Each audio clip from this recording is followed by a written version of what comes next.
The story begins with Rupashov. He is a man once known as a feared assassin. His skills and reputation made him a legend. But now, for the past 3 years, he uses a wheelchair. A tragic incident left him with disabilities, forcing him to adapt to a very different life. Meanwhile, Zolika, a young man born with a disability, spends his entire life in a wheelchair. He lives in a shared dorm room with his best friend, Barba. Zolika loves drawing comics during his free time. His talent is remarkable, and his creations are full of life and imagination. The two friends live in a special institution designed for people with disabilities. The institution provides care and monitoring for the residents, but unlike a hospital, it offers them plenty of personal space and freedom. The rooms in the institution are warm and welcoming. They don't feel sterile or clinical. Zolika and Barba share their room without ever being separated. They spend almost all their time together. Despite the difficulties, they always find ways to laugh and have fun. One day, Barba enters their room holding something unusual. It's a fire extinguisher. His eyes light up as he announces that he stole it. Zolika bursts into laughter and seems fascinated by the object. Together, they decide to take it outside to test it. The boys are in high spirits as they experiment with the fire extinguisher in an alley behind the institution. Their fun is interrupted when Rupashov appears. He rolls toward them in his wheelchair, observing them closely. His stern expression catches their attention. He stops near them and asks for a light. Barba, trying to be polite, hands over his lighter. At the same time, he warns Rupashov that smoking is not allowed here. Rupashov takes the lighter without a word. Just as he turns to leave, he suddenly slaps Zolika. Rupashov speaks with a cold, authoritative voice. He reveals that he used to be a firefighter. He recounts grim memories of pulling small children from burning buildings. His words are sharp and heavy. Then he orders the boys to return the fire extinguisher to its proper place. Without waiting for a response, he turns and begins to wheel himself away. Zolika is furious. He feels insulted and disrespected by Rupashov's behavior. Determined to defend himself, he chases after the older man. He raises his fist and tries to hit him, but Rupashov, despite his wheelchair, is still strong and skilled. He quickly overpowers Zolika, who ends up on the ground. After the brief confrontation, Rupashov seems to calm down. He notices Zolika walking away with his urinal to empty it into the sewer grate. A moment of realization dawns on Rupashov. He knows he went too far. He wheels back to the boys and offers a gruff but genuine apology. To make amends, he invites them out for drinks.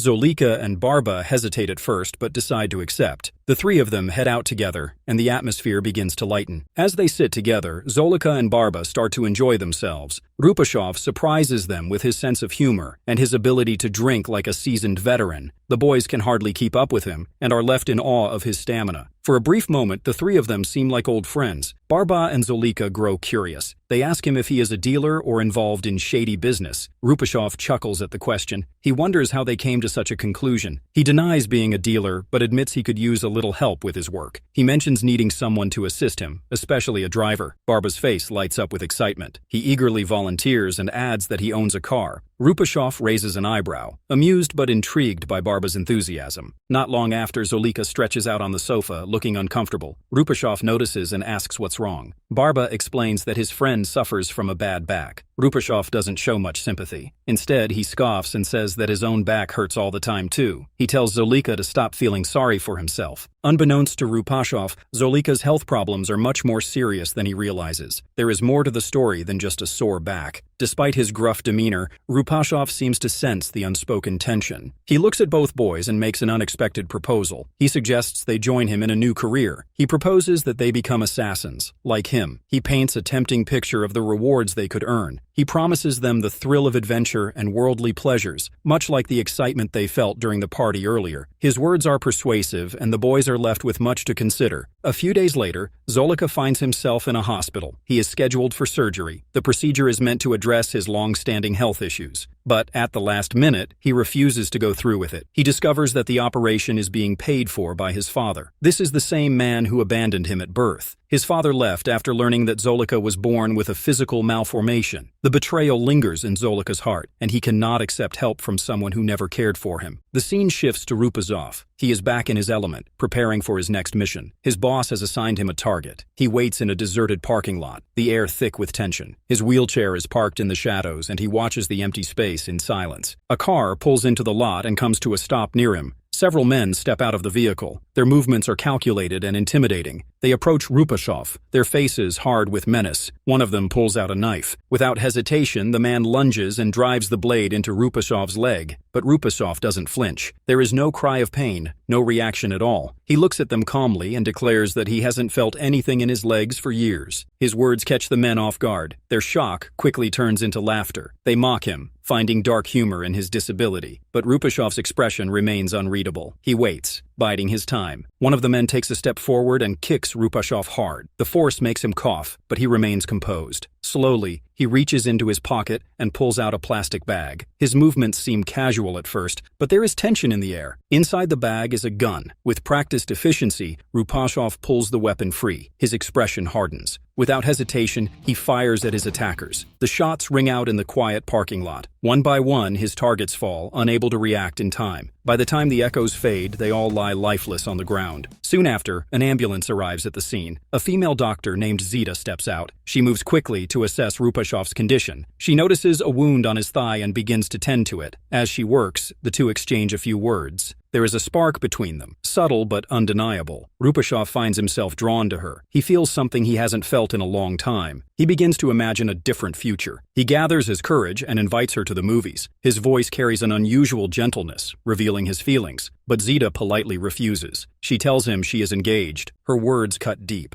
Rupashov's heart sinks and he struggles to hide his pain. Later, consumed by heartbreak, he contemplates a desperate act. He wheels himself to the steps of a pedestrian bridge. For a moment, he considers throwing himself down, ending it all. But fate intervenes. Something within him holds him back. He hesitates, and the moment passes. Slowly, he regains his composure. He decides to push forward, determined to continue living, even if it means facing his old, lonely life. When Rupashov receives his paycheck from his boss, he is given strict instructions. His boss tells him to keep his work secret. He must not share details or build connections with others. The warning is firm, but it does little to deter Rupashov from occasionally breaking the rules. During this time, he often relies on the help of Zolika and Barba. The boys assist him with small tasks and errands, despite his initial reluctance. Their presence offers him a sense of camaraderie, though he rarely admits it. A few days later, Rupashov meets Zolika in the hospital. Zolika is there for rehabilitation. Rupashov watches him for a moment before speaking. His tone is firm but tinged with regret. He tells Zolika to stop helping him. He insists that they end their meetings. Zolika refuses to do it. He firmly tells Rupashov that he will continue to work with him, no matter what. His determination is unwavering. Meanwhile, Zolika's family situation becomes more strained. His father offers him money, but Zolika outright rejects it. His mother tries to convince him otherwise, her arguments persistent and emotional. Still, Zolika stands his ground. He cannot accept anything from a father who abandoned him. Rupashov continues with his rehabilitation. After completing his leg training one day, he waits outside the hospital. He holds a bouquet of roses, hoping to surprise Zita, but his confidence falters when he sees her walking out with her boyfriend. The sight crushes his hopes. Quietly, he places the flowers aside and wheels away, his heart heavy. Later, Rupashov receives a new assignment. This time, he is hired to assassinate an official. The plan is precise and carefully thought out. The target is scheduled to have lunch at a restaurant on the side of the highway. Rupashov positions himself across the road, preparing for the perfect moment. Zolika and Barba play key roles in the operation. They secure the area, positioning themselves on opposite sides to ensure Rupashov's move goes smoothly. Their presence provides cover and diversions as needed. Rupashov executes the mission with cunning. He uses an unexpected strategy, relying on a flock of pigeons and the natural distraction of the crowd. The chaos works in his favor. Without drawing any attention to himself, he eliminates the target. The official collapses in the middle of the street. Blood spreads across the pavement, staining his expensive suit. His security team rushes around, desperately searching for the culprit. But no one suspects the three disabled men in wheelchairs watching from a distance. The trio quickly makes their escape, blending into the unsuspecting crowd. Later, Rupashov meets Zita on a bus. She approaches him and hands him an invitation. It is for her wedding. Rupashov looks at the card in silence, his emotions hidden behind a blank expression. Unbeknownst to Rupashov, his boss has been watching him closely. The employer knows about his every move and is furious. Rupashov has violated the rules, and the consequences are severe. The boss confronts him and unleashes his anger. He beats Rupasov until he falls to the ground, bruised and broken. After the brutal encounter, the boss offers him one final chance to redeem himself. He assigns Rupasov a new mission, one that shakes him to his core. This time, the targets are Zolika and Barba. The next day, the trio sets out for a fishing trip. Despite the tension looming over Rupasov, the atmosphere feels light. They cross the prairies together, joking and laughing as they make their way to the lake. Once they arrive, they set up their fishing gear and begin. Barba is ecstatic when he feels a tug on his line. His excitement is contagious as he calls for help to pull it in. But instead of assisting, Rupasov surprises everyone. He suddenly shoves Barba into the water. Rupasov shoves Zolika into the river next. His intention is clear. He wants to leave them behind and abandon the mission entirely. But as he watches them struggle in the water, a pang of guilt grips him. The thought of losing them becomes unbearable. Moments later, Rupasov makes a decision. He dives into the river, his strong arms propelling him forward. He reaches his companions and helps them back to safety. Once they are all back on the pier, he tries to brush it off. He tells them it was all just a joke. His voice carries a forced lightness, but the weight of his failure hangs heavy in the air. For the first time, Rupasov fails to complete a mission he was assigned. After returning from the lake, Rupasov invites Zolika and Barba to a party at his house. The mood is more relaxed, and the three friends bond over drinks and laughter. During the evening, Rupasov opens up about Zita. He talks about how much he admires her. His words reveal a softer side of him, one filled with longing and vulnerability. Zolika and Barba listen closely. They see how deeply Rupasov cares for Zita and decide they want to help him. The next day, three of Rupasov's friends come together to support him. They lift him out of his wheelchair and lean him against a vehicle. They cheer him on, signaling that he can stand and no longer needs the chair. Encouraged by their support, Rupasov waits outside the hospital for Zita. Hours pass, but she doesn't appear. He grows restless and eventually learns that she isn't at work that day. His heart sinks,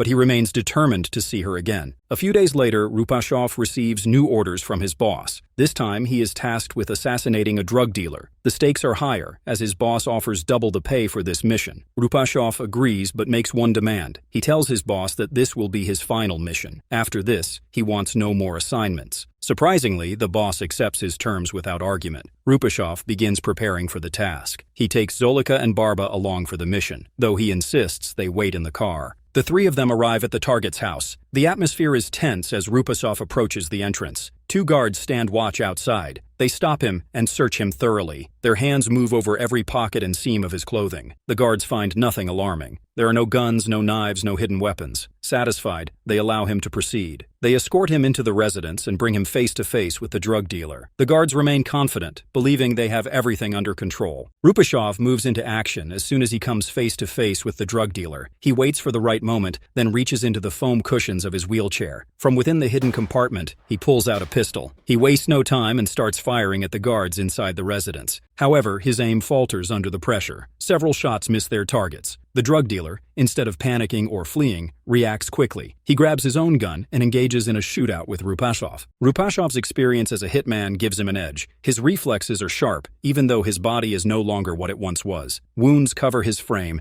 and his clothes are soaked with blood. Yet he fights with relentless determination. One by one, he eliminates everyone in the room, including the drug dealer. As the last shot echoes in the air, Rupasov knows the mission is complete. He forces himself to flee the residence, dragging his battered body toward the gate. Just as he reaches it, the piercing sound of police sirens fills the air. The gate is locked. Rupasov tugs at it desperately, but it refuses to budge. Panic sets in as the police sirens grow louder. In the car, Zolika and Barba watch the unfolding chaos. Their faces are pale with fear. Zolika takes charge. He jumps out of the car and boldly approaches the incoming police car to create a distraction. At the same time, Barba rushes to help Rupasov. Together, they manage to get him out of the house and into the vehicle. The trio escapes just in time, leaving the chaos behind. Later, Rupasov meets with his boss to collect his payment. The atmosphere is tense, but he tries to maintain his composure. In an unusual move, the boss insists on accompanying him. They travel together to a deserted warehouse, its shadows swallowing the light of the day. As they step inside,